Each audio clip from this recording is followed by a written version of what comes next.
What's going on, everyone? Welcome back to Movie Emporium's movie review of The Black Phone, the newest film from director Scott Derrickson. So, based off the short story from Joe Hill and written by, of course, Derrickson and C. Robert Cargill, this story, The Black Phone, sees a character named Finney, who is played by Mason Thames. He lives with his drunken father, who's played by Jeremy Davies, his sister Gwen, who's, of course, played by Madeline McGraw, and they live in a town that's basically under the guise of a kidnapper, a person called the Grabber, who we of course learn is played by Ethan Hawke. And so this movie needs an inciting incident, so of course the kids go missing, they're never found, and of course Finney in this movie is taken hostage or kidnapped by the Grabber. Well, this movie, because it's a supernatural thriller, has to have supernatural entities in it, so basically this kid is stored in this bunker in concrete place, nobody can hear him scream, and there is this phone that's on the wall that basically the cord's been ripped out, you can't use it.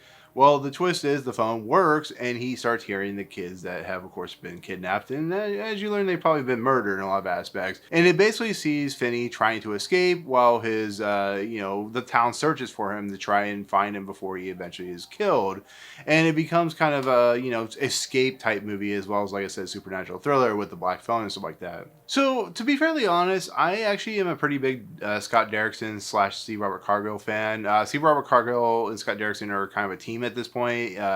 Cargill actually came in, I think, during Sinister, or close to that. But Scott Derrickson has produced some pretty decent, horror films. He did do like The Day the Earth Stood Still, which wasn't that great, but he's done stuff like Deliver Some Evil, The Exorcism of Emily Rose, and of course, like I said, Sinister and stuff like that. So I was looking forward to The Black Phone. I know he had troubles with Doctor Strange 2, so they kind of bowed out from that. So them going to a more low budget Blumhouse style filmmaking route, which is like very low budget, $5 to $6 million. I'm all for that. Sinister was really cheaply done, and it produced pretty well, to be fairly honest. One of my favorite movies of the horror genre in the last 10 years. And I was really looking forward to this. Ethan Hawke's playing the bad guy. You're not really, it's about, a kidnapping. There's some supernatural elements and stuff like that. So I'm all on board. I love the trailers. I was ready to see this film.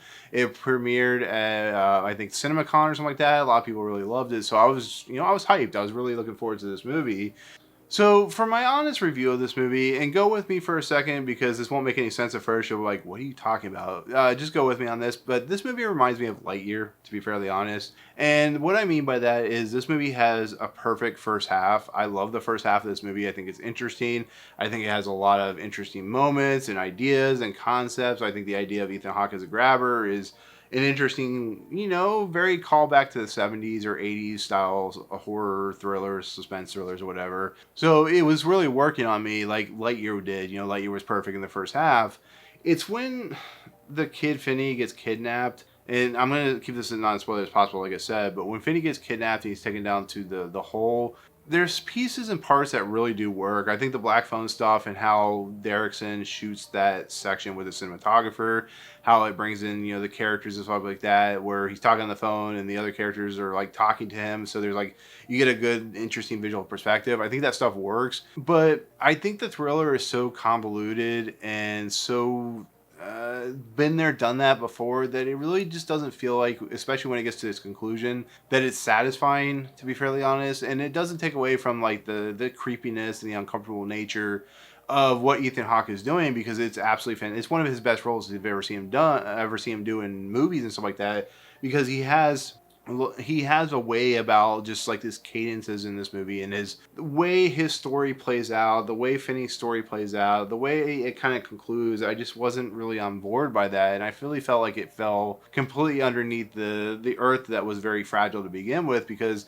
once again, these thrillers are a dime a dozen, but like I said, I have a lot more appreciation for what Derrickson and Cargill do. But I really just didn't feel like this movie, it didn't do what Sinister did. It didn't really have that oomph, that punch, which I was really looking forward to. And if you watch Sinister, that ending is so kind of, you're like, oh man, that is a good horror ending. I just didn't feel that here. It's kind of a shame. I will talk about, like I said, more in the non-spoiler or spoiler sense. But like I said, this movie has some really interesting ideas. I like the fact fact that they go back to like I think it's like 16 millimeter or 8 millimeter, whatever footage that they kind of used, and of course Sinister, with like the way things are shot. It really gives you a really kind of grindhousey feel in a lot of respects. And this movie really does feel like I said, a supernatural thriller that is in the vein of Grindhouse. So there's some grindhousey stuff in here. So yeah, it does definitely feel very uncomfortable and creepy. It definitely has a good performance, especially by Ethan Hawke. I think Mason Thames does a pretty decent job as Finney, as best he can do. I don't think it's like the best child performance or whatever.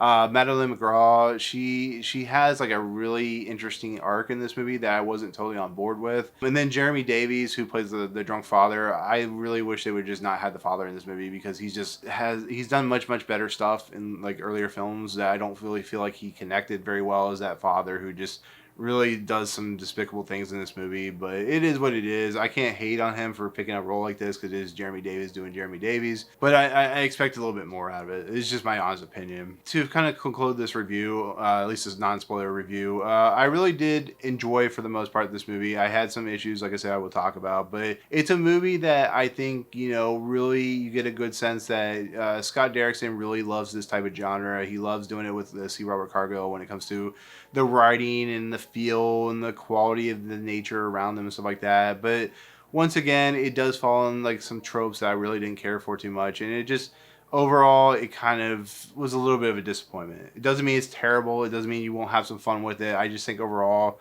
it doesn't finish the way I was hoping for. I mean, I was not expecting really much of anything, but I was hoping for a little more of a, like I said, a punch to its conclusion. So with that said, just go in, lower expectations, timid expectations, and I think you'll enjoy it. So, but with that said, that will be my take of course, The Black Phone. Thank you so much for watching. Comments below, what is your favorite supernatural thriller? What is your favorite Scott Derrickson film? C. Robert Cargill film? What is your favorite Ethan Hawke film? Just let me know in the comments below. But otherwise, if you like what you see on this channel, hit the subscribe button to join Movie Emporium. Hit that notification bell at the top to find what's coming next.